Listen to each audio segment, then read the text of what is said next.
All right, welcome in. It is Wednesday morning. It's time for Total Bases. It's your one-stop shop for free MLB content right here on WagerTalk YouTube channel. Once again, it's myself and my co-host, Tokyo Brandon. The two of us are going to be with you for the next hour, trying to break down the card, trying to do better than we did yesterday. I didn't even end up playing anything yesterday in MLB, but our parlay did not go well. I believe the parlay went 0-3. However, TB, that's kind of how, that's kind of what you want, I guess, when you fire a parlay. If you're going to lose, you might as well lose all three legs, right? Like, you don't want to just like win two and then have it lose on the last one. But yeah, how's it going for you? Like, how's the run going? Is it still pumping along? You were 19-2 coming into yesterday, if I remember. I got up to 20-2, but then I lost the KBO game today. And I lost a Mexican baseball yesterday. I won a Mexican and I lost a Mexican. So it's like what, 21-3, something like that. It's 21-3. Yeah, no big deal. Just pretty good. I boosted myself up. I was number one in profit 3 of the last 4 years, and this year I had a bad April, really bad April, and then May I just kind of was treading water. But June just I'm up to number 2 in profit in the company. So it's pretty good. We don't like self not self-deprecate. What's the opposite of self-deprecate? We don't pat ourselves on the back very much on this show, but I think we can sometimes. So listen, if you've got to run like 21-3, it deserves to be acknowledged. So have no problem with that. We got the usuals are in the chat. Everyone's filing in. I know we get the link up a little late this morning. So the Tigers lost. So I wonder what's going to go on. Listen, we'll get to that game in a little bit. That was listen, they're not going to win every day, but it doesn't discount. It doesn't discount that they've been playing great ball. They have. Yeah, we're gonna get into it. Like I said, wanted to give people a couple of minutes to jump in. Your boy's feeling generous today, though, so get those likes, get the subscribes going, get in the chat, start commenting. I'm probably going to give out a client play that goes this afternoon, and let's get going with a little bit of a feature game. Let's do the shelf life trick, TB, so we can say that the feature game is later, so we can, like Ronnie in the chat says, the algorithm boost. We're going to talk Mets Dodgers. I think that's a deserved feature game. 10 p.m. We've got Tony Gonsolin, Griffin Canning. For my money, the Cubs would have something to say about this, but I think these are the two best teams in the National League. And of course, a rematch of the NLCS last year. I'm going to you first. Mets Dodgers. How you feeling about this one? So sidewise, I'm not really feeling much. The Dodgers bullpen is grossly underperforming right now. They look terrible. Tanner Scott, who is supposed to be their closer, when they insert him, he's one of those guys. It's like, I don't know why guys are like this. It's like, when you're a pitcher, just get the out. It doesn't matter if it's tight or not. But he's one of those guys, when it's not a safe situation, he just barfs on himself. And he did that 2 days ago. And then yesterday he went in and he got a win, actually. So, but their bullpen is underperforming grossly, but their hitting certainly is doing quite well. I have an interesting, I don't know if I'm going to play it or not, but I like to zero in on pitcher specific matchups, and Tony Gonsolin walks a lot of people. And the Mets walk quite a bit too. The Mets actually walk 3.4 times per game, and that's pretty high. Normal teams are like 2.8, 2.6 in that range. The Mets walk a lot, and Tony Gonsolin walks 2.7 per start. So I think his walk's over. I'm projecting him to get 3 walks today. So I think his walks over would be a good bet. I haven't played it yet because I don't know what the line is. But what we're here to give even if we're not giving out bets, we're here to give out good information so you guys can make good bets. So that's my information for this one. Yeah, I think I'll go back to the fact that I think these are, the Cubs belong in that conversation. I think these are the two best teams in the National League. I won't be surprised if we've got, come October, we're seeing these two teams in an NLDS or an NLCS once again. this year. When I look at the matchup, and I look at a matchup like this, that I gravitate toward plus money because I do think it's that close. I don't see a huge difference between Canning and Gonsolin from, like, obviously I think many people would say Gonsolin is the better starter when you look at the career. But I go back to what our co-host Bryan Leonard said going into the season. Guy like Griffin Canning gets out of Anaheim and gets to work with those pitching coaches up in New York. He's been so much better. Change of scenery has done him well. The only thing is a little bit concerning for me, the Mets, they have used some bullpen guys the last couple of days, obviously 2 close games.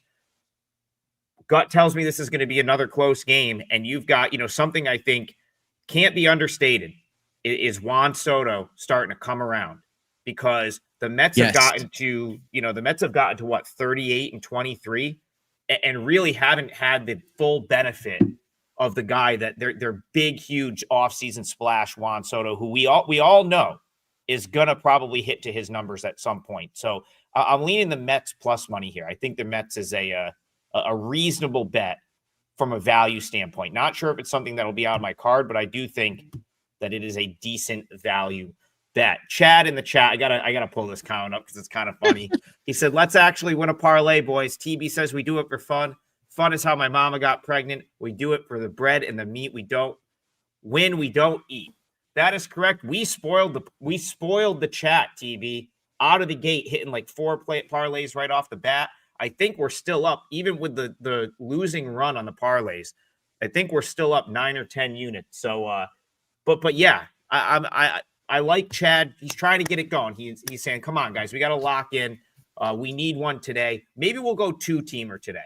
It's just me and you. Try to just isolate 2 legs and hit a winner." Like I said, keep those likes and subscribes coming. I'm probably going to give a 4%er out on the show, and hopefully it's the leg that kicks off the parlay, because it is a day game. All right, G Hurt.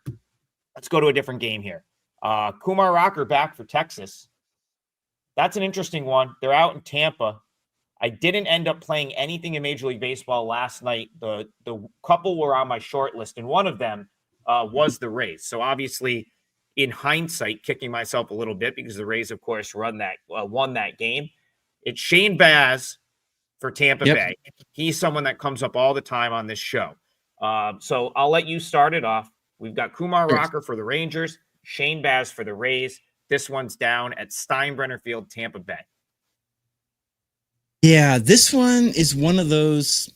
This is one of those where you're kind of like, is it too good to be true? Because I don't see a path to victory for the Rangers here. Kumar Rocker is a horrible pitcher. I don't care what anyone says. That guy stinks.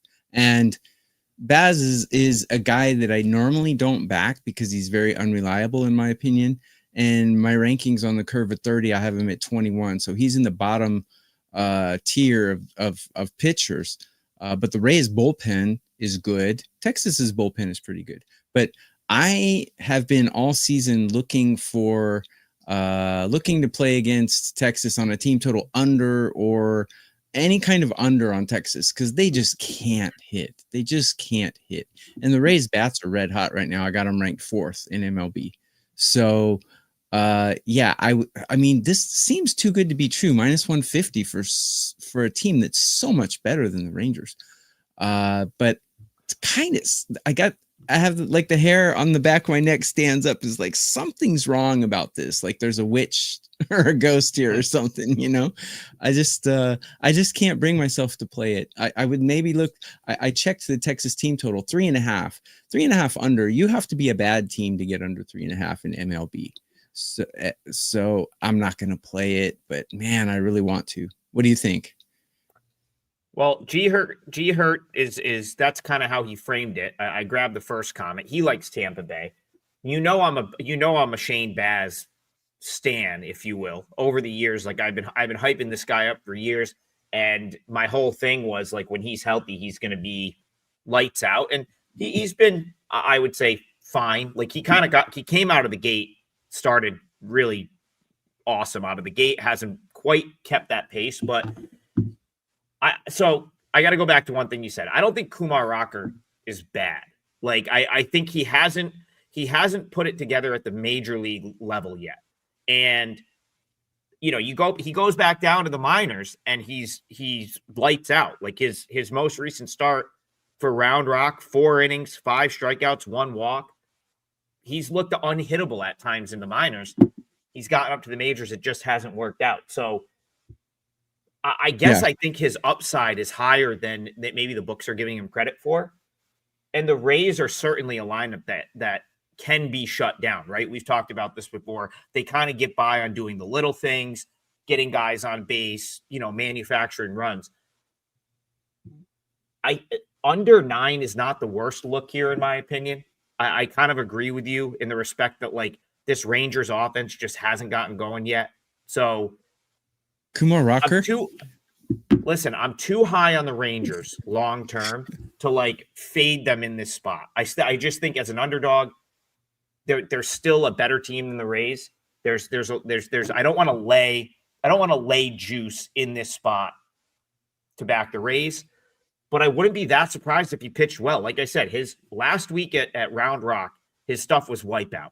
I think it's more of a mental thing. I just think he hasn't put together the mental aspect of going up to the big leagues and, kind of navigating a really good major league lineup as opposed to he faces guys at AAA and, strikes them out, wipe out stuff. Because this is not the first time that he's been down at AAA just wiping hitters out. If you go back to last year, he had a run in AAA before he got called up where he literally was not giving up anything. I mean, whip was under 1, strikeout stuff was there. So I'm not like bullish on him by any means, but I guess I see the potential there, and it's not really something, especially after 2, he's had the chance to go back down, 2 starts at the minor league level, both were good, maybe comes back with a little confidence. So, but I like Baz. I'll say under is the lean there for me, but not something I'm not something. Adam, you would have to have a lot of courage to take it under in a Kumar Rocker game.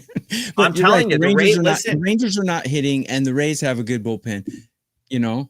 So and someone in the chat in the chat said the Rangers team total is 4.5. So under 4.5, I would be inclined to do, but I saw it at 3.5. So, but yeah, you can also.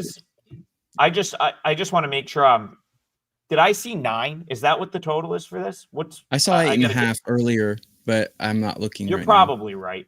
8.5 sound. Yeah. 8.5. Okay. So again, but you can all get to 9 for like 30 cents. So, but you don't do that. I know you don't. I wouldn't want to lay that kind of vig on a total. But again, like you even made the point, Rangers bullpen has been fine. The Rays have a decent 10. I've liked Baz, and I think Baz can handle this lineup. The wild card here feels like Rocker, and I'm just going to go off of what I saw last week. I saw a confident guy striking guys out. How much better is this Rays lineup than there's a lot of AAA caliber type guys from an offensive standpoint in the Rays lineup. You know what I'm saying? That's what makes me think he can come out, throw 5-6 good innings, have the Rangers in this game. That's just kind of, not going to have a play there in this one, but I'm kind of looking at under, and I think maybe the Rangers +1. If this gets up to plus 120, I think you could consider a Rangers money line just from a value standpoint. All right, here's a game I want to talk about, but I'm gonna we'll set it up. We'll go to you first. The Red Sox, man, I'm not gonna go in the whole rant and complain that they haven't called up Roman Anthony yet, because I really think that they're trying to save money. There's a jackass in the comment that's getting my attention. I'm going to block his ass. He's being an asshole. But which game? Sorry, I need to log That's okay. You got it. Listen, let the comments is fair game. There's just one guy. Baseball fans are know-it-alls, right? And I put out. I lost one game. I'm number 2 in profit at WagerTalk right now, plus 65 units. I've been number 1 3 of the last 4 years. So go F yourself. I don't give a shit what you think. Go F yourself. Colin Gregory. Don't buy my plays. Go to another capper and get the hell away from me. You're bad karma. You're going to lose for the rest of your life, and I'm going to win for the rest of my life. So go F yourself. Done. This is rest in peace, Dave Koken.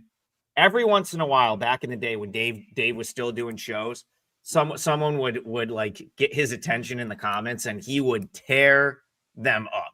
And it was always, probably I would say like once or twice a season, he ripped a hater in the comments, and it was like, we weren't clipping like social media clips yet. They would have made phenomenal like 2-minute rant clips for social media, because he would just, and it's Dave. So like, what are you going to do? Like, it's Dave Koch, and he's a legendary guy. He gets the floor. Dave is a legend, and I learned a lot from Dave, by the way. And I'm a nice guy, actually. We've met, we've hung out a little bit. I'm nice. I'm not mean to anybody. But listen, I'm on a 20-2 run, and you're bitching about a 1% play that I lost today. Go F yourself, dude. Seriously. You're a loser, and you're going to lose for the rest of your life. Go lose with someone else. Don't buy my plays. Leave me alone. Bad karma. Great opportunity for me to sell here. If you want to come buy my place.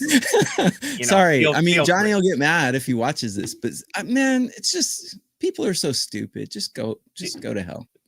Feel free. Rare opportunity for me to sell on this program. However, I'm going to follow that up, and I'm just going to give my play away for free. So we're going to talk Angels, Red Sox. I've got a play in this one. I want to see how you see it, but I see a pretty good angle here. And this, I will be my parlay leg. But do you want me to just go first and then kick it? Can you go first? Because I'm going to type it out. Yep. I forgot you're doing timestamps. So and I'm dealing with a see, I call these people flies because they only come around when something stinks. And if you're a fly, you're going to lose for the rest of your life. So go to hell. Oh, done. That's a good one. I haven't not heard that before, which is well, it's true. They only comment when I lose. I'm on a 20-2 run. Crickets. You said nothing. Go to hell. Evie's fired up on a Wednesday. That's the kind of energy we need in here. It's hump day, middle of the week. That's what kind of energy we need in here. Curtain's gone, by the way. I'm going to try to get the positive energy going in this place right Sorry, now. guys. I'm a nice guy. I'm not going to say anymore. I'm done. Day game, client play for me. I took the Red Sox minus 120, I think 127, 128 when I posted it for clients. I see like minus 130. I think that's perfectly fine as well. Red Sox, like, I do think that this team is going to turn the corner at some point based on, so after the 2 losses to open this series, I just want to quote their record properly. They're 29-34. This is probably a team that's no worse than a 500 team. I think when you look at this Red Sox team, you look at them in the context of the American League, they should really be a 500 team. I don't know why they haven't called Roman Anthony up yet. That would help. But they haven't. They're probably trying to save a few bucks.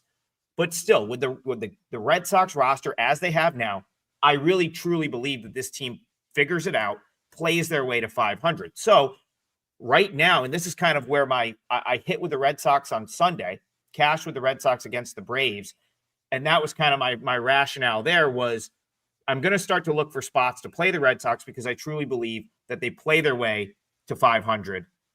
I don't know that they're necessarily like much better than a 500 team. Maybe they could be, but I do think that they're lagging based on the fact that they just really haven't hit. They just seem to not be able to push the right buttons in 1-run games. And I do think that changes at some point. So in this particular matchup, they've got the Angels at Fenway Park. Their Angels are going for a road sweep here. Their bullpen is tired. I know Soriano is good. Many might even make Soriano maybe the better starting pitcher if you were to look at Soriano, Giolito. But they've cooked through some really key bullpen arms the last 2 days, back-to-back 1-run wins. I'm just not high enough on the Angels where I just don't think they go into Fenway and complete a 3-game sweep, especially if they get themselves into another close game without their best bullpen arms. So I went a little long there. I'm going to give you a chance to rebuttal. Red Sox minus 128. 4% play for me and will be my leg of the parlay. I think they get it done this afternoon. I don't fully disagree with you, but when I run the numbers, I mean, Soriano's walking a lot of guys. He is the better pitcher of the two. My numbers have him ranked pretty high, but then when I look a little deeper, He walks a lot of guys, kind of scary. Neither one of these lineups are exactly striking the fear of God into anyone. Red Sox are hitting a little better at the moment, but I mean, Trout's back and he's starting to hit home runs. Neither bullpen is reliable. I may be over in this game for me, but I'm not sure. One fact, when I break games down, I look at almost everything possible. Jorge Soler has really good numbers against Giolito in his career, and that's when Giolito was good, and he's not good anymore. I'm reading your guys' comments. Giolito's a hitter's best friend. Yes, I totally agree. He is a hitter's best friend. Right now, but 3-4 years ago, man, Giolito was a bet on like ace stud pitcher, and back then Jorge Soler was hitting him. So, maybe Jose Soler in a hits, runs, RBIs, maybe. But he's hitting 213 with a 600 OPS. So I don't know if I would go there. Sorry, I don't have a real play on that, but I'm just showing you guys how I analyze games. Yeah, and that's the point of this show, is really to just kind of like talk it out, handicap games on air.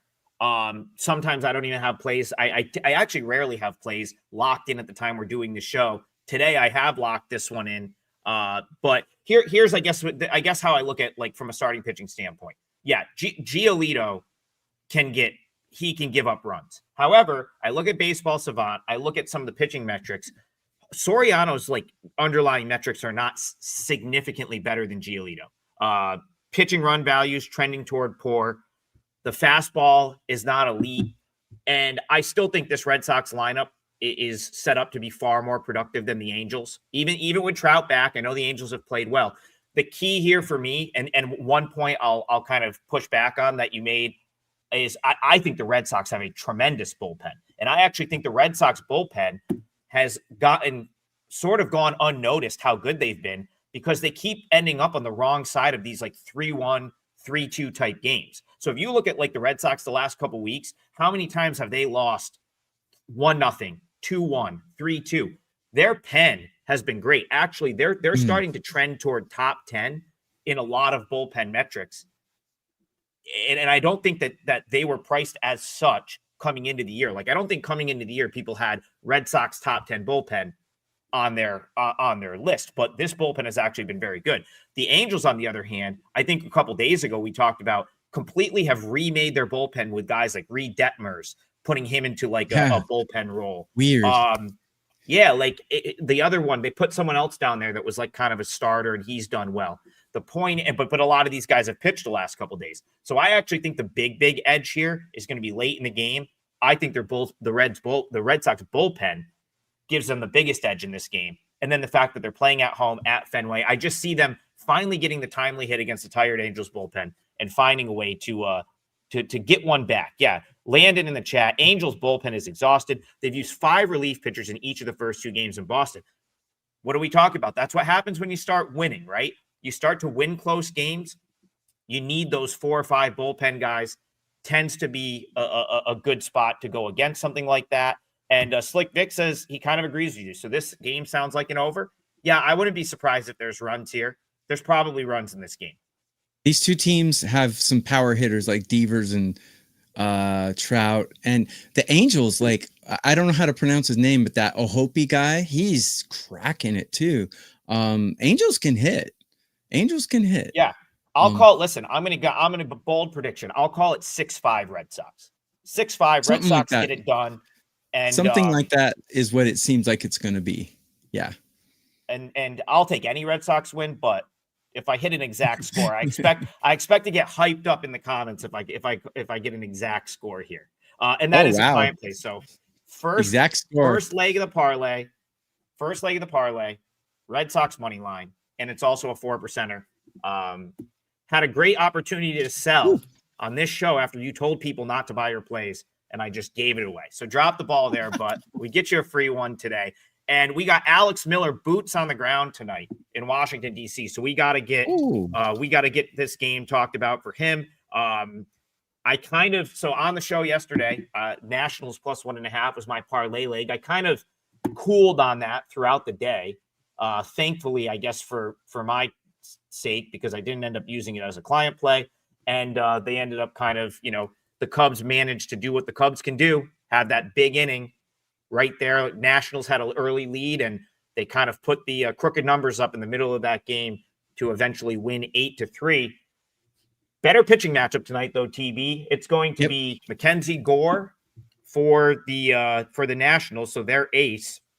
And who am I? Yep. Oh, Boyd. Yeah, the ex-Tiger. Yeah. So start us off here. Cubs, Nats. Sure. Alex Miller going to the game. Let's find him a winner. Yeah, let's find him a winner. Mackenzie Gore has been having a season. Man, he didn't pitch like this with the Padres, and he didn't pitch like this before. But man, is he having a season? My numbers love him, but my eye test, but my eye test doesn't love him as much as my numbers do. But I mean, he's having a great season, no doubt about it. But so normally when I have a pitcher, like I rate them all on a curve, but I also have a flat out rating, and Gore is wow. Yeah, he's like the number 9 pitcher in MLB right now. I mean, that's out of 200 guys. That's saying something. But if he was playing against someone like the Rangers or someone like the Royals or someone who's not really hitting well, I would definitely try team total under for the other team or take them on the money line. But they're going against the Cubs, and the Cubs are not, that lineup is nothing to sneeze at. I got them hitting in current form 12 right now, but I got the Nationals hitting number 4 in current form. Nationals are crushing it, but the Cubs bullpen is really good. So this is one of those situations where you got something really strong on one side and you're like, oh, I'd love to take that. And then you look at the other side. Oh, they have a counterpunch for that. So this seems like a punch, counterpunch, punch, counterpunch. I got the 2 starters fairly equal because Boyd's having a really good season as well. So yeah, the bullpen check for the Cubs, lineup check for the Nationals. If the books, we've talked about this in shows before, books like to slight certain teams, and they do like to slight the Nationals. If you can get a 3.5 team total for Washington, the over might be a good play. And books do disrespect teams like that quite often. Let me see what they have for them right now. Yeah, Washington is 3.5 right now. It's -119. That might not be a bad play, but the Cubs bullpen is so good right now. I don't know if I'd do it. So I'm going to disagree with that one. I'm not saying it won't get there at some point, but I have big time concerns with the Nationals against left-handed pitching going forward. Kind of goes back to what I was talking about yesterday, how good this lineup sets up against right-handed pitching where they can go 1 through 9 with lefties, right? Like they literally have, when they face a righty, ever since they called up Dalen Lyle and Robert Hassel and started playing this current lineup, when they face a right-handed pitcher, they can go 1 through 9 from the left side of the plate. I don't think this lineup is as potent against a lefty now. I think you're going to start seeing Dylan Cruz as like a platoon type guy because he really hasn't played much, right? Like Dylan Cruz really hasn't played much since the Nats sort of called some other guys up. They have a couple of guys that they can kind of platoon from the right side, but they have nowhere near the pop, right? Like James Wood is having a tremendous season. He's doesn't hit lefties like he does right-handed pitching. And there's some other guys in that lineup that I think you could say the same for. So I'm very, very concerned with how the Nats set up against a left-handed pitcher. On the other side, listen, Mackenzie Gore was always supposed to be this. He was like a 3rd overall pick. They traded Juan Soto for him and a million other guys. So they kind of, but he was part of that Juan Soto deal initially. I think he is kind of maturing into his rightful spot as like an ace, legitimate frontline top starter in Major League Baseball. I kind of like the under here. As you said, the Cubs have a really good bullpen. The Nationals didn't really use the good bullpen guys because they got down early last night. So the Nats, the thing with the Nats bullpen is the depth, right? They don't have a ton of bullpen depth. That being said, off day Monday, got blown out yesterday, didn't really use the big arms out of the pen. And Mackenzie Gore is typically going to give you 6, and they're usually decent innings. I don't know that he's just going to get blown up. Like the Cubs will score probably a couple off of him, but it's not going to be anything crazy. So I actually like the under quite a bit here, especially if this is what do we have for a total in this one, TB? I lost my spot. Hold on a second. 8.5. Yeah, see the books are the books are they're so smart. They're sharp. If this was a 9, and that's the thing, they're very. I feel like the totals they've got it. Totals a lot of times are on point. The 8.5 makes it a little bit more difficult because, of course, you don't have the safety net of like if you get into a 4-4 game, it's a loss, right? Like you don't have the sort of safety net of it landing 9. However, that 8, I see some 8.5 even money some places. Like this is one TB where if that alternate total was under 9, like minus 120, I think that's a reasonably good bet here because I just don't have much faith in the Nats hitting left-handed pitching at this point. I still think Mackenzie Gore is really good. You talked about the Cubs bullpen starting to come around, and the Nats have all their high leverage relievers. So I'll call it an under for Alex Miller tonight going to the game. I think under is the play there. Yep. All right. I wouldn't argue with that. Yeah. All right. Let's go back to let's go back to the chat here. Gene says, how about Brandon Pfaadt with the yes hitter the other day? You guys called that regression last week. So this is going to be, I got to just check my probables here. That was okay. Never mind. We'll talk about that game, but he's not pitching tonight. But yeah, I think we talked about it and he maybe got shelled if I remember correctly. You guys did. You guys said he's going to regress and get hammered, and he did. Actually, I think that was Bryan Leonard. So maybe Bryan it was. Bryan's still on vacation. I think he was at the Reds Brewers game last night. So we miss him. We'll have him back next week, but we'll give him credit where credit is due. I believe he was on that Brandon Pfaadt regression. Russell Deck, smack the button, guys. Yeah, give us those likes, give us those subscribes. Yes. If we hit 1,000 live viewers, Tokyo Brandon's going to do another rant. So if we hit 1,000 live viewers, we're going to give him a topic and we're going to let him rant on it. But yeah, we appreciate you guys. I have a great one. You do? Yeah, I have a great one that Bryan and I actually argue about is whether you should bunt with a guy on second base with no outs with the tie game. I say absolutely yes, and he says absolutely no. So we could go on about Yeah, I mean, the problem is a lot of these guys don't. Here's a good segue. A lot of these guys don't know how to bunt. A lot of these guys don't know how to bunt, TV. That's the problem. They make $25 million. They make $25 million. Go to a batting cage for an hour in practice. You make $25 million. Shut the F up. I blame. Listen, I was coaching travel youth baseball 10 years ago at a pretty high level, and I blame because all these 23, 24, 25-year-olds 10 years ago were that age, and we went way too far away from doing stuff like that. And I would get I wanted to go out. I would have 5 guys bunt. If I didn't think the third baseman could field a bunt, I would have 5 hitters in a row bunt. And the game went away from that. It went all to launch angle and power numbers. And a lot of these guys just don't have the ability to do it consistently. So you have to ask yourself as a coach, is he going to pop the bunt up and then am I going to lose an at bat? It's a tough call, but I would like to see. Sure. Yeah, I'd love to see small ball come back into the game, though. I would.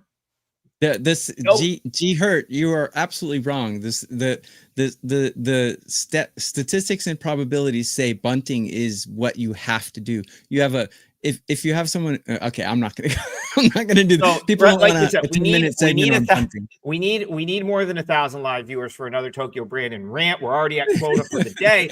But the segue here, TB, is there's teams that do it better than others. There's teams that play the small ball game better than others. And one of those teams is the Detroit Tigers. This team does every little thing correctly. They are as complete of when you're talking about a baseball team, meaning they pitch, they play defense. Yep. They run the bases well. They move runners over. They're well managed where they understand how to mix and match with the pitching. And they do hit enough. They do it better than anyone else. And so this is a team that you got to love, this Tigers team, just like everyone in the chat, because they're doing all the stuff that you say they should be doing. And so, Japanese teams they're play like that. so they're going to have a game like yesterday where they lose to the White Sox, but more often than not, this team's going to be winning games. How are you seeing this one? Do you think they come back and win today? So, wow. Let me see who's pitching first. Hang on. So They got Gibson Long against undecided. So this is a game I don't think we should really cover. But you can if you know something about this Gibson Long guy. I have know nothing about him. I'm not going to bet a game with too many variables, and Detroit is minus 200 with Gibson Long on the mound. So you take this one, Adam. Go ahead. Well, so we do have a White Sox starter. White Sox starter is gonna be Sean Burke. It looks like he's pretty known at this point. Okay. Now, Sawyer Gibson Long, if you remember my breakdown from yesterday, he was who I thought that they were going to use him in the bulk inning role yesterday. It's part of the reason I thought there was good value on the under in yesterday's game, which I think was a under for most of the game, and then got over right at the end. But it was kind of like a moot point for me because Gibson Long didn't pitch yesterday. They decided to move him back and give him the start here. Now, this is the guy that Bryan Leonard brought up last week that he was excited about coming back up. He's been sort of rehabbing back down at the minors. This guy is he has a very plus arm, in my opinion. His stuff is very good. He was not the guy that I wanted to bet against, which is why, Markinson brought up, White Sox yesterday. Yeah, like that. Yesterday was the spot to bet the White Sox. The only reason I didn't take White Sox plus 1.5 yesterday, well, two reasons. One, a little bit juiced up, but two, I didn't know what AJ Hinch was going to do with his pitching. I didn't know if he was going to go opener followed by 5 innings of Gibson Long, which I would not have wanted to bet against because I think Gibson Long is very, very good. It ended up being a true bullpen game yesterday, TB, where the Tigers went like 1 inning, 2 innings, 1 inning. They really did go bullpen game. They didn't really use a bulk guy. So now it looks like Gibson Long is probably going to get the start here. I don't think this is not my spot for the White Sox. I'm too high on Gibson Long. I think the Tigers, they're not going to lose back-to-back many times against inferior opposition. And I think the spot to bet the White Sox was yesterday with Smith. Burke is good. He's not quite as good. This is not as good of a spot for the White Sox. Now, can you lay a minus 190 or probably approaching a $2 favorite with the Tigers? Not sure that I want to do that, but maybe the under comes into play here because Burke can get outs as well. So I think today is the day that this one goes under since it didn't go under yesterday. Burke walks a lot of guys too, so maybe check a walk prop if you want to see how many guys he's walked in his last 3 starts. And if you get a 1.5 on DraftKings, I've been cashing walk props because if you take the guys who walk a lot, like who was it? If you check my plays about 2 days ago, I cashed 3 walk props and I put 3% on each one of them because they were like automatic. Trevor Williams, I think, was one. Gavin Williams was one. Couple of other guys they just walk like crazy. So easy cash sometimes. Chad, TB was not yelling at you, so do not worry about that. He said he said he wasn't paying attention. I actually quoted you, Chad. You said you made a good comment and I quoted you. So no, I wasn't mad at you. I was mad at some guy who got mad that I lost a 1% play and it wasn't even minus 300 like he said. I think it was minus 180. So we did bring you up though, Chad, because we do need to get the parlay. We need a winning parlay today. I've already locked in the first leg. It's Red Sox minus 128. It's also a 4% play for me. So that's going to be our first leg. Within the next 20 minutes, Tokyo Brandon will give us leg number 2. So let me ask you this before we go back to the chat. Do you love something enough where you want to lock your parlay leg in right now? Do you want to pick a game right here? I think, or do you, guys in the chat, is it okay if I do a walks prop for my leg of the parlay? Yes or no? If you don't like me to do a walks prop, I do have something else I could use. So, all right. I have 2 walk props that I'd like to do, but let us know in the chat if you can parlay walks. If there's too many that say no, we'll do something else for the parlay. However, TB will still give it out. We just won't do it in I will give it parlay. out. So But I have another play I can use in the parlay. It's actually in the well, no, I'll let the chat decide what games we do. And if it doesn't come up, I'll just throw it out at the end. all right. So so we'll get to the walks props. If you want to, well, do you want to give us one of your walk? So the Sure. chat is saying half the chat can bet the walks. It looks like a lot of people maybe can't parlay them. If So half can't, then we shouldn't do it. I want like 80%. Yeah. No, so I was going to say this is not going to be a parlay leg, but do you want to bless the chat with a walks play that they can bet straight? All right, you got the floor. Let's do it. Jose Soriano, 1.5 walks. Might have gone up to 2.5 walks. It's still okay. Soriano, like I was just saying earlier, is one of those chronic walkers. And the Red Sox are a pretty good walk team. And I have another walk prop. Ryan Gusto, Me Gusto Cerveza is on the mound today. He walks like crazy. And the odds are actually better. Soriano's walk prop was -210. So I'm pretty sure the 1.5 is going to switch to a 2.5. I would still do 2.5 for plus money. But Me Gusto Cerveza, Donde es el Baño, is -135 for over 1.5 walks. That's crazy because he walks a lot of guys. The Pirates are not a good team. So what the books do, here's a little insider from a professional bettor. What the books do is they'll take bad teams and they like skew all their numbers. So you can take advantage of this. Just because the Pirates suck does not mean they don't take walks and they don't have good eyes. These guys are Major League Baseball hitters. No matter, even the Rockies, well, okay, maybe not the Rockies, but besides the Rockies, they're all Major League hitters and they all have good eyes. Just because the Pirates are bad, the book will say, oh, well, they're bad, so they're not going to get walked. They do get walked. Even bad teams get walked. So Gusto over 1.5 is another good one. Chronic walkers, yeah. I'm in Japan, so like my English gets a little weird sometimes because I don't speak English every day. So sorry. No, listen. So I want to. I kind of am I Latin? You guys are funny, man. I live in Japan. I use English like every other day. Some days I don't even speak English. I'm like one of those kids who got kidnapped and gets kept in a room and doesn't talk to anybody. So so that's I never actually thought about that, TB, that like you have to go out and like speak Japanese on like a regular basis. And then you come on and do shows in English. It's like, just native English speakers, you're never going to forget English, but sometimes the words don't pop in my head very quick. So I say things like chronic walkers or something like that when there's another word that was better for it, So that's no, I love that. That's Soriano over 2.5 walks, over 2.5 walks -215. Do not take that. No, over 2.5 walks should be plus money.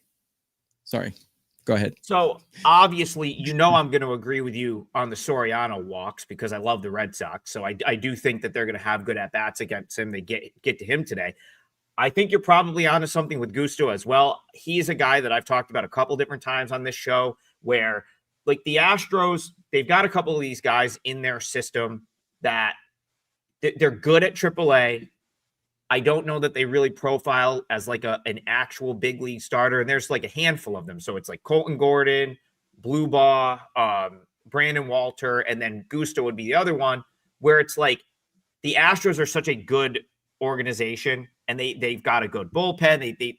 That they can get by with these guys every once in a while. But like if you go to Baseball Savant and you pull up Ryan Gusto, it's all blue. It's all poor. It's everything is trending toward like the bottom 15% of starters in Major League Baseball. As Tokyo Brandon said, he's not getting a ton of swing and miss, but that is, if you were to look at one redeeming quality for him, it is probably his ability to get people to swing and miss a little bit. What does that mean? It means he's probably going to have to nibble because a lot of the stuff in the zone is getting hit hard. And what does that also mean?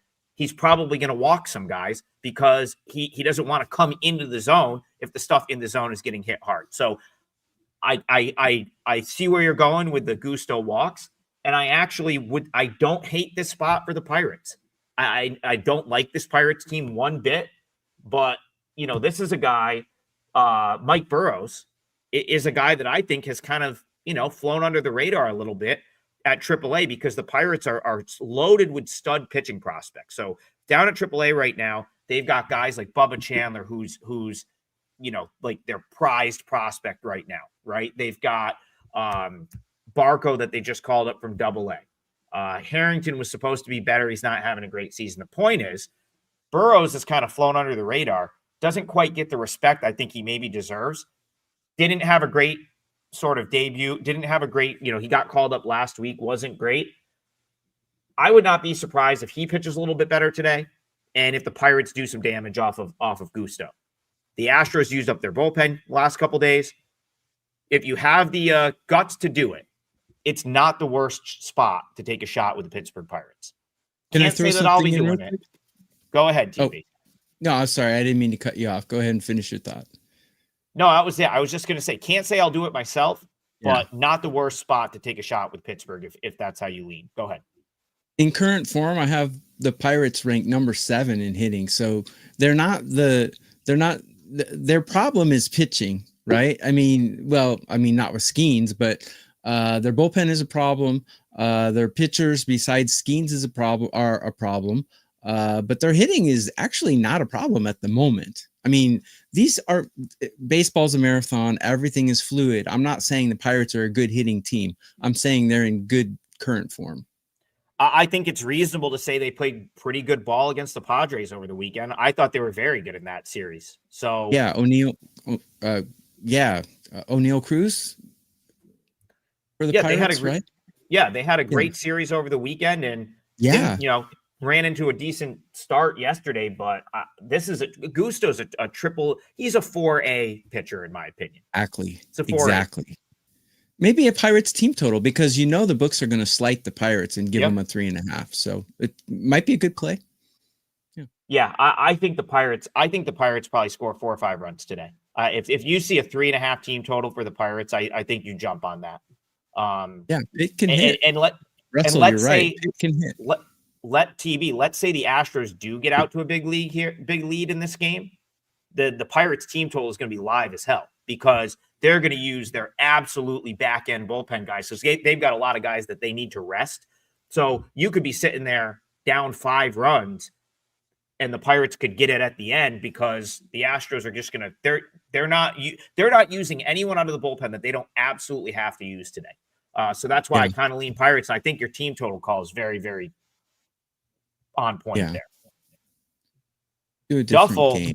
Duffel Cole wants to know, the Rockies, can they do it? Can the Rockies go to South Beach and pull off the sweep today? Your boy, TV, Kyle Freeland, is on the mound for the Rockies. It's former Rocky Cal Quantrill on the mound for the Marlins. I'm not betting the Marlins, tell you that much. I have no interest in laying that price with the Marlins the way they're playing right now. Nope. I don't know if I can do it with the Rockies though. What do you think? Marlins, Rockies. I absolutely would not take the Marlins here because kind of an unknown pitcher, and Rockies, I mean, they've won 2 in a row. I mean, they beat the Marlins, so whoopee. But Freeland, Freeland is kind of the opposite of what I was talking about earlier. Freeland actually passes the eye test, but his numbers, his peripherals and stuff are terrible. So my numbers hate him, but I actually like him, the eye test. But he's a guy he's one of those guys you can use against the book when they're sliding him when he's on the road. But today, will the Rockies sweep? Wow, man. I don't think so. But the Rockies bullpen, Adam, you've been saying this many shows ago. You were saying the Rockies have good arms in their bullpen. They're starting to perform now because I have them ranked 7 in current form in all of MLB, their bullpen. So they're in good form. Miami's bullpen is in good form. Maybe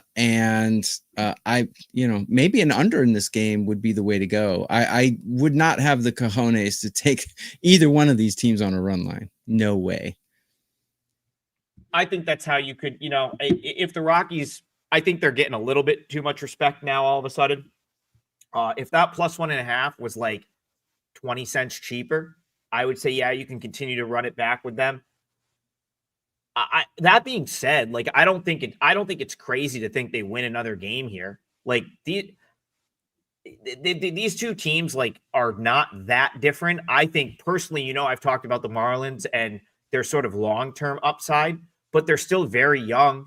Like, they're still, and these young teams, this is what you're going to see with these young teams. I talked about it the last couple of weeks with the A's. When young teams start to collectively struggle, that's when these big losing streaks happen, right? Like, when you've got young guys that haven't faced a ton of adversity, they've kind of cruised up through the minors, they get to the big leagues and they all start to struggle at the same time.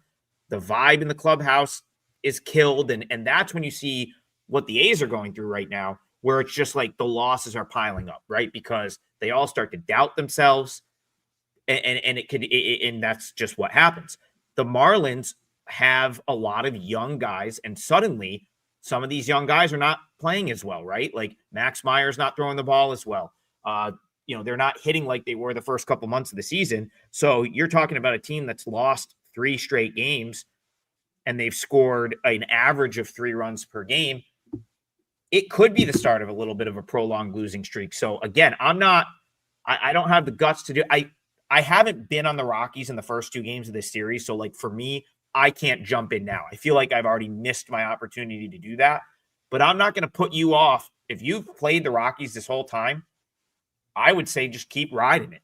If you're going to plus 145 is not the worst value on a money line bet there. Could we actually see the Rockies get a sweep this season? Wow. TV, if they're going to sweep anyone, it's going to be Miami, right?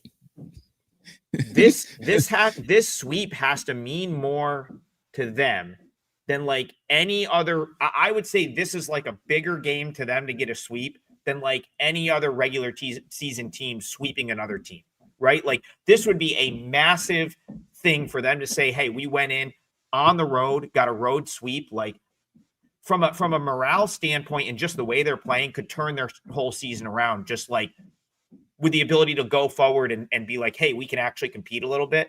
So I think you're going to get like a focused Rockies team here. I really do. I actually don't hate Rockies money line. I wouldn't. Well, I don't know about turning their season around, but it's from a competitive standpoint. It certainly would be giving them a nice enema to maybe get some momentum here. See, I didn't forget English. I know words like enema and yeah, but someone in the comments said Mookie Betts hits, runs, RBIs. I like that play actually because Canning has a small sample size, but Betts gets to him. So, and Betts scores a lot of runs. So. Sorry, just interjected that. I'm trying to answer everyone in the chat. I want to reward people for watching us because we appreciate them watching us. They're keeping us on air. So. Matt, great comment from Mac Hudson here because I know this because I've lived down in Hollywood, Florida before, and I've gone to Marlins games, and he says Marlins would have to give away tickets to Publix to get fans to come if that happens. Like, yeah, that's the thing. Like when the Marlins are not playing well, like even when the Marlins are playing good, just hard to get people out to that ballpark. But it is a good time. It's a great little ballpark. It's enclosed. So it's, you're out of the Florida heat. I've enjoyed many a game at Lone Depot Park, but yeah, not a huge fan base down there. Edwin Pratt just added both of you. Thank you for the information. That's what we're here for. That's what we're here for. I would go to a Marlins game to watch Max Myers pitch, maybe. Of course. Yeah. Listen, live baseball just about anywhere is great. I was at the Syracuse Mets game last night. That was a good time. Beautiful night here we had, and that was it. I love going to baseball games, and I also love going to Publix, underrated grocery store. Great subs. That's what Dom says. Publix, where shopping is a pleasure. It is. Now, I'm a Wegmans guy up here in Central New York. I still have Wegmans power rated ahead of Publix, but Publix is solid spot as well. TB. We got Don't 5 ask minutes me where left. I go shopping because I'll have to start speaking Japanese to you. So. In the comments, people are saying they forgot the word enemas and they live in Nebraska. Jabroni, thank you. This town needs an enema from Batman, right? So yeah. Anyways, The Joker said, "This town needs an enema." Sorry, No, I'm going off the rails today. no, that's okay. We need you. Listen, we don't No mind fireball. that, but we got 5 minutes left, and we need a play from you, TB. We need that parlay leg All right. to close out the two-teamer that hopefully wins today. So you have the floor. Okay, it's a game that we haven't covered yet. So Adam, I'm going to ask you to do it first, and then I'm going to give everyone my play in this game, which is my only play for sale so far today. I'm just going to give it to you guys. Don't buy my play today in Major League Baseball. I might have something in another sport, but I want to reward you guys for watching, because we love your viewership and we like doing this show. And if it weren't for you guys, they would pull us off the air. So my play is in the Padres Giants game. So if you could give us your thoughts on Padres Giants, I will do the timestamp, and then I'll give you guys my free play in this. Man, I got home last night and then watched every minute of that game. I cannot believe the Giants lost that game last night. That felt like a game that they had to have. Like just the way it was played out. Landon Root pitches great. They get, they haven't been hitting the ball. But they had the lead. They get to the ninth inning. Their bullpen is rested. And Camilo Doval, of all people, who has very, very good numbers this year, comes in and chokes it away with 2 outs in the ninth. That is such a crushing blow that it's pretty much taken away my ability to appropriately handicap this game, because I don't know how the Giants that could carry over here. That could carry over into this game.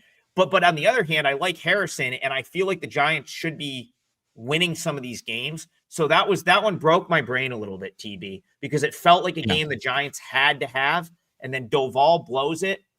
I don't know. Do they bring that into today with them? I'm going to throw it back to you and just let you give us our play. This one is a kind of a mind F for me after that. So I don't really know. What are you guys talking about? Coco Goff in the channel? What's going on here? We're all going off the rails right now. French Open.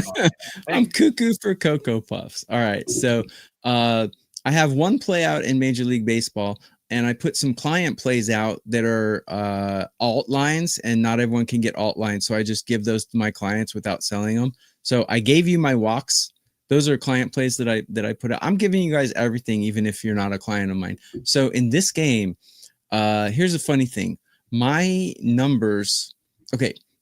Nick Pivetta is ranked at top 10 in all of Major League pitchers in my rankings. But then when I go to the deep dive peripherals and current form, he ranks a little bit lower, but he's still having a really solid season. My numbers love Kyle Harrison. I've never loved Kyle Harrison. As a matter of fact, I remember from like 4 years ago when I banked on him and he let me down, and I said, I'm never betting this guy again. I've never heard of him.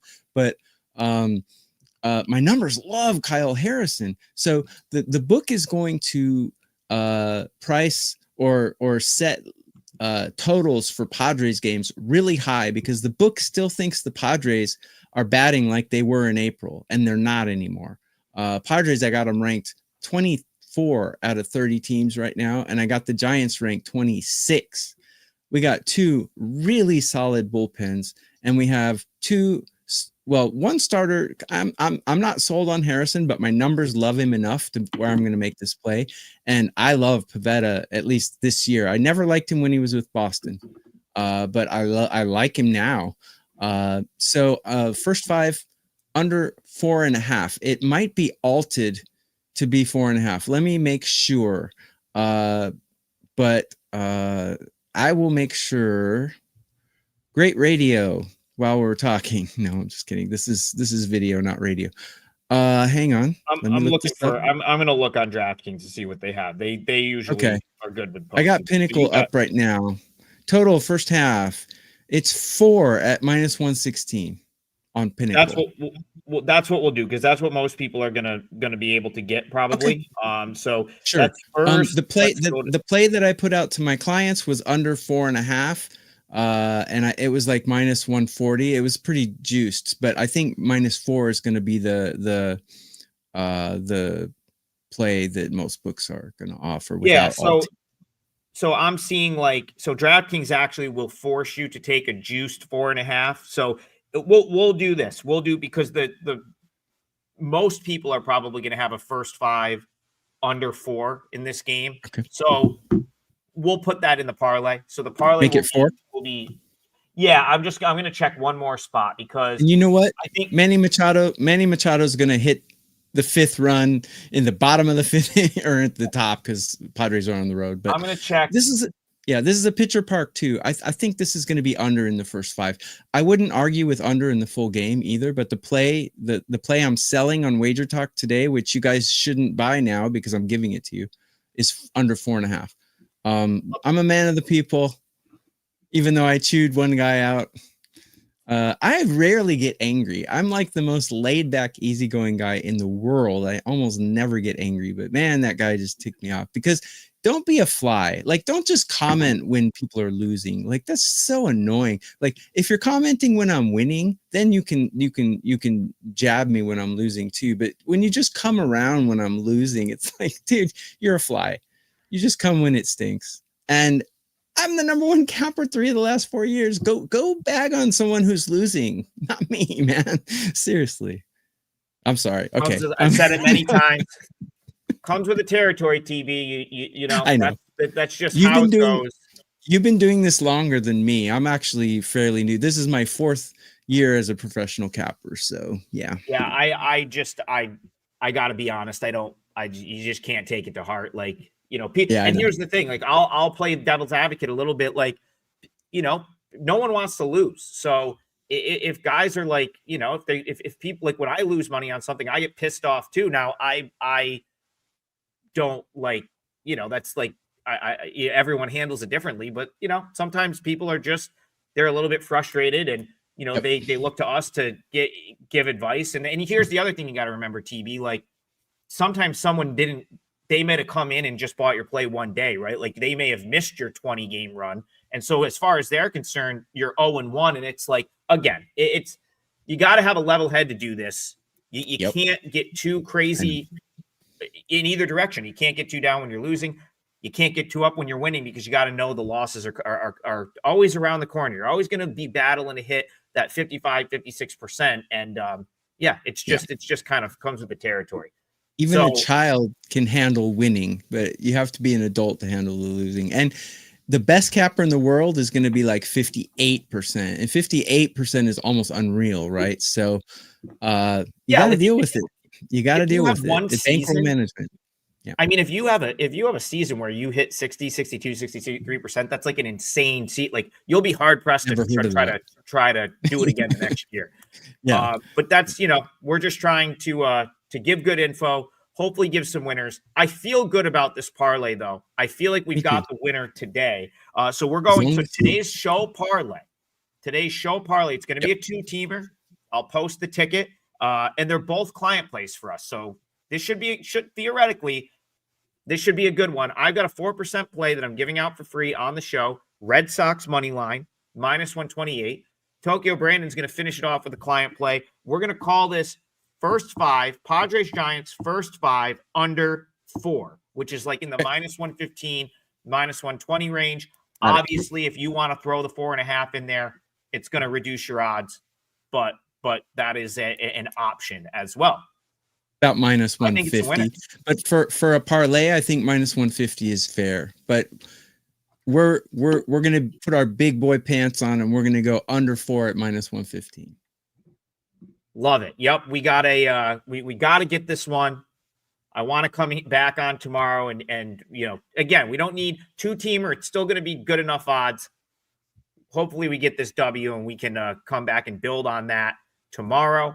And also, I mean, honestly, you can also bet both of them straight. This is a big straight bet for me on the Red Sox. So that's an option as well.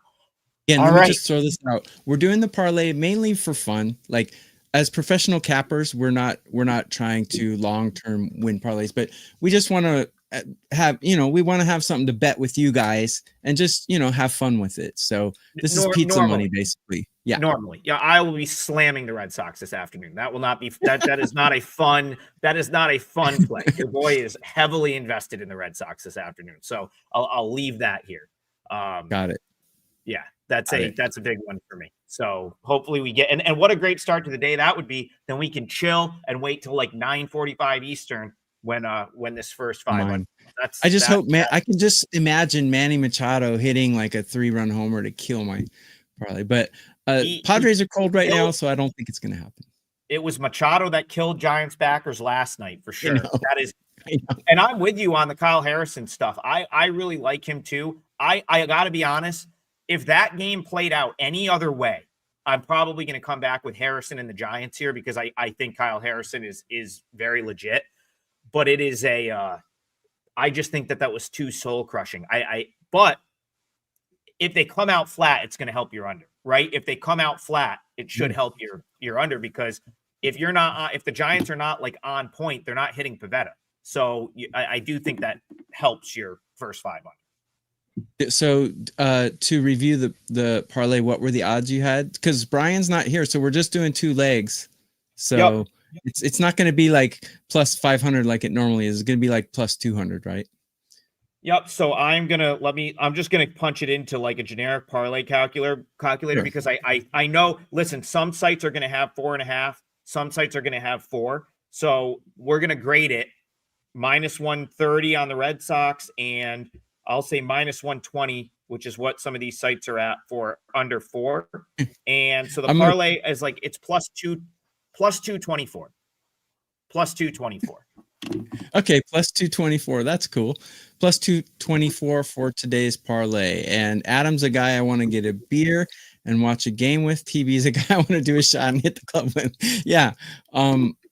It's no secret. Everyone knows more than alcohol, more than weed or anything like that. I like the ladies. So that's just my weakness. You can, if you follow me on Twitter X, you'll see there's a lady in every post I make. So yeah, that's just my thing. I don't see. I don't like guys. Not that there's anything wrong with it. I don't like guys. But the Seinfeld quote, I don't like guys. Not that there's anything wrong with it, but I like ladies. Listen, again, if there's 2 things you take away from this show, don't troll TB when he's on a 21-3 run. And he likes the alcohol. He likes the drugs, but what he really likes is the ladies. That's your 2 big takeaways. What do we get about you, Adam? You're kind of like an enigma. Like nobody knows anything about you. I don't know. I disagree with that. You're always serious. I'm the joker. So. I mean, listen, you fire off the questions in the chat. I'll answer maybe Thursday when there's not as many games. I'll give you something. Let's do a question answer. I don't know. I'm just up here in Central New York, hanging out. You're engaged, right? I live with my fiance. We have 2 dogs. I try to keep a low profile over the summer, so then when college basketball comes around, I can bounce around the country, go to games, and do my thing there. And that's basically it. He loves upstate New York. He loves upstate. You know what? Like sometimes I do, but there's also times that I ask myself why I'm still here at 30. I've lived here now going on. I'll be 39 in July, and I've never lived anywhere other than a very brief period of time living down in Hollywood, Florida. I have never lived anywhere other than upstate New York, and there's times where I'm like, why in God's name do I still live in upstate New York? And usually that's cool. Like when it's snowing and raining. But, we had some nice weather this week, so can't complain. This is a good one, too. Adam's the guy you hang out with on Saturday. TV's the guy you hang out with on – or opposite. I'm the Saturday guy. You're the Sunday guy. Okay, cool. Listen. Hey, 5 more people, and we got 1,000 live viewers, guys. Maybe we should stay on another 3 minutes. Listen, there was a point in time, go back 15 years, I was the Saturday guy. I had to tone it. I had to reel it in a little bit. But back in the day, I was very much the guy who would be out with at 4 a.m. on a Saturday night. I think our lives are different on opposite paths then, because in college I was like the study guy. Everyone's like, let's go out. I'm like, no, I'm going to study tonight. And now I'm letting it loose. I was the guy that didn't get his security deposit back once in 4 years of college. So there you go.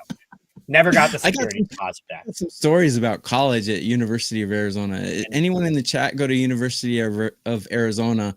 My roommate made fake IDs, so we had tons of people rolling into our apartment getting fake IDs, and one person got caught and ratted on him. So we got the cops coming.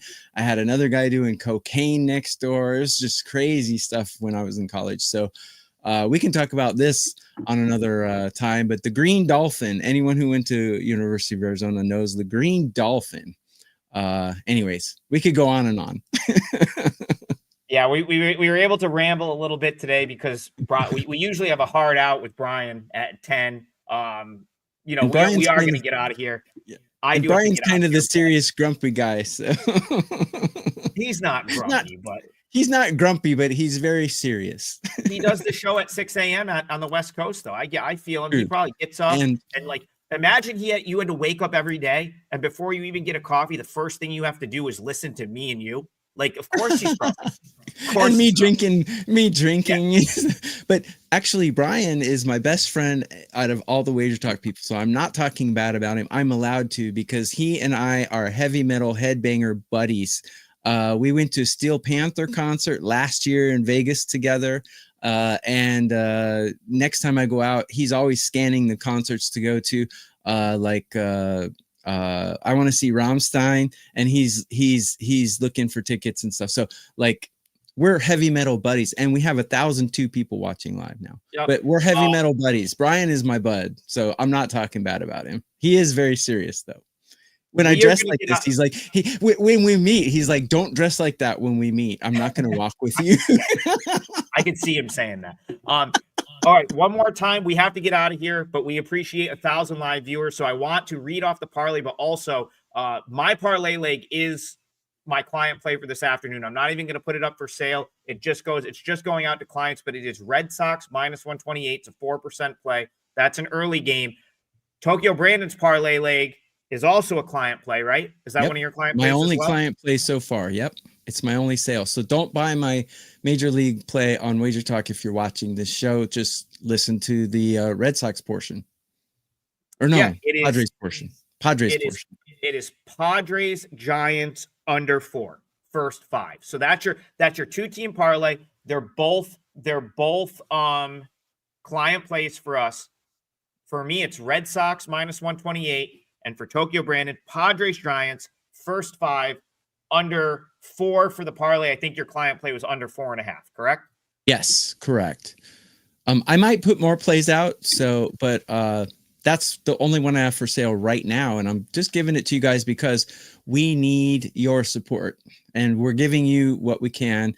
We're not shillers. We don't come out and say, buy our stuff like other shows. We're just down to earth talking baseball because we love it. And it's the best sport. Much better than football. Matthew Townsend says, is now the time to buy a month of picks from you? I'll say this. My best baseball month the last 2 years has been June. Do what you will with that. I don't know if there's anything to it, but by far last year, my best month of the season was June. The year before, the best month of the season I had was June. I don't know if there's a reason why. There's a reason why. It's because all of our projections and numbers start to come together and culminate in June. Because you're probably, April, May, there's a lot of guys are cold. Guys are, injured from spring training and stuff. June is when everything comes together for these guys. I've been around them before. June is when they hit the ground running. So your numbers start working in June. I was going to say, so are you, I guess we'll finish it up with a little just general handicapping. Are you inclined to really just trust your in-season numbers, like maybe come June 1st, where you're like, okay, forget what I thought coming into the season, take April and May, and I'm going to start betting off of like this 2-month sample? Is that kind of where you're at with that? Yes. April, obviously, Dave Koken was kind of not really my mentor. He would say, who the hell is the Tokyo Brandon guy? But I looked at him as a mentor because I took a lot of advice and I took a lot of habits from him. And one of his habits is he never bet baseball until 2 weeks into the season. Never. And I do, but I do keep the unit size small at the beginning of the season. And it was kind of my downfall this year because April was a horrible month. And any of my subscribers out there will tell you that April was a bad month for me. But I made it back up in May, and now I'm making it up more than that. But yes, beginning of the season, always a little slow because your numbers, you have to use last year's numbers. Right. And football's the same way, right? You have to use last season to project week one this year. Right. So, and week one is going to be like kind of an anomaly. So I'm sure there's cappers who skip week one in NFL as well. But Dave always skipped the first 2 weeks of the season. Always. I don't, but I do take that habit. I'm very careful at the beginning of baseball season. All right, we appreciate you guys letting us ramble for a little bit here at the end. We're just hanging out. If you missed anything, the show is always up on demand, so feel free to go back. Give us those likes and subscribes. We appreciate it. And we will see you guys back here tomorrow, 9 a.m., more total bases. Hope everyone has a great day. Let's hit this parlay today. I don't want to – I can't get back in here. Chad's going to be on us if we do not hit this parlay today. We have to show back up 9 a.m. So let's cash, and we'll see you guys tomorrow.